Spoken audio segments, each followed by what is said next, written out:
Aja Wilson's coronation night was supposed to be perfect. Hours before tip-off, the Las Vegas Aces handed their star forward her freshly minted MVP trophy, the crowd roaring in celebration of what felt like another inevitable step toward dynasty.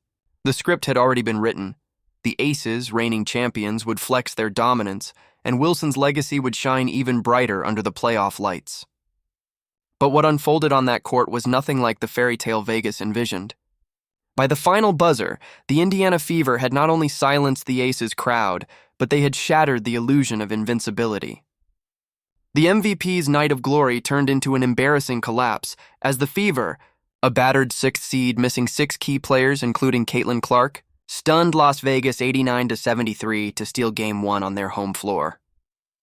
From the very beginning, it was clear Indiana wasn't intimidated. The Fever, treated like an afterthought all week, walked in with nothing to lose and everything to prove.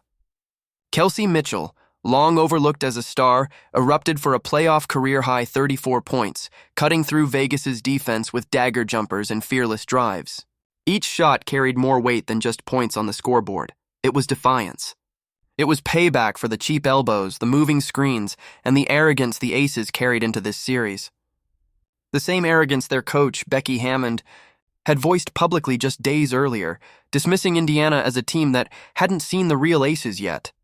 Well, they saw the real Aces, and instead of a machine built for dominance, they saw a desperate team unraveling under pressure. Vegas tried everything but basketball to regain control. Wilson, supposed to be the poised leader, set the wrong tone. Instead of leading with skill, she leaned on elbows, shoves, and blatant flops that looked ridiculous on replay. She swung her arms through defenders like she was swatting at ghosts, collapsed to the floor pretending to be fouled, and barked at referees when her shots refused to fall. The irony?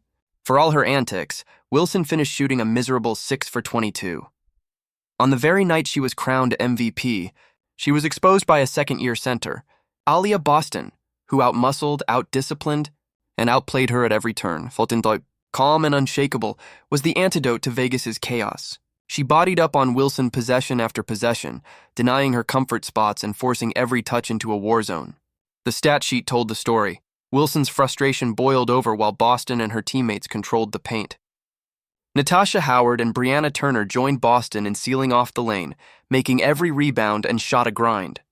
And Lexi Hull, despite being shoved to the floor and blindsided by illegal screens all night, responded with grit and suffocating defense on Jackie Young.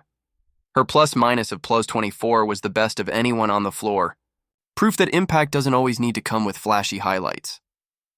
As the game wore on, it became obvious. The Aces weren't rattling Indiana. They were rattling themselves. Each cheap foul only fueled the Fever more. Each flop only emboldened Mitchell and Odyssey Sims to push harder.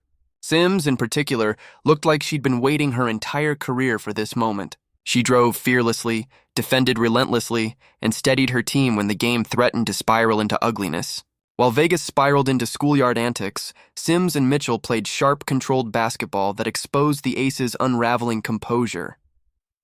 The result? A supposed celebration for Las Vegas became a humiliation. The Aces didn't just lose, they were embarrassed in front of their own fans, their own MVP reduced to desperate flops and missed layups. And worse, history now tilts heavily in Indiana's favor. In best-of-5 series, nearly 3/4 of teams that win Game 1 go on to take the series. Suddenly, the 6th seed Fever, the team mocked as a footnote, had flipped the entire narrative upside down. Inside Indiana's locker room, the energy was electric. Lexi Hull, bruised from Wilson's constant bullying, summed up what the team had just proven. We're capable of whatever we want. And you could feel it. This wasn't a lucky win. This was a team that had been dismissed, disrespected, and counted out, using all of that as fuel to punch the league's best team square in the mouth. Now the pressure shifts entirely to Vegas. The champions have been knocked off balance, their MVP exposed, and their coach searching for excuses rather than accountability. Game 2 is no longer just another playoff matchup. It's survival. If Indiana steals that one as well, they'll carry a 2-0 lead back to Indianapolis, with Vegas staring at elimination. The Fever didn't just win a game. They rewrote the series, humiliated the league's darling, and reminded everyone that arrogance has consequences. On the night Aja Wilson was supposed to cement her greatness, she walked off the floor looking small, frustrated, and utterly outplayed. Meanwhile, Kelsey Mitchell and Aaliyah Boston left as the real stars of the night, proving that resilience, discipline, and heart will always outshine theatrics. The question now is simple. Can Indiana ride this momentum and shock the world again? Or will the Aces finally wake up and fight like champions instead of bullies? Comment Fever Show if you believe in Indiana, and don't forget to like, subscribe, and turn on notifications so you never miss the next chapter of this playoff drama.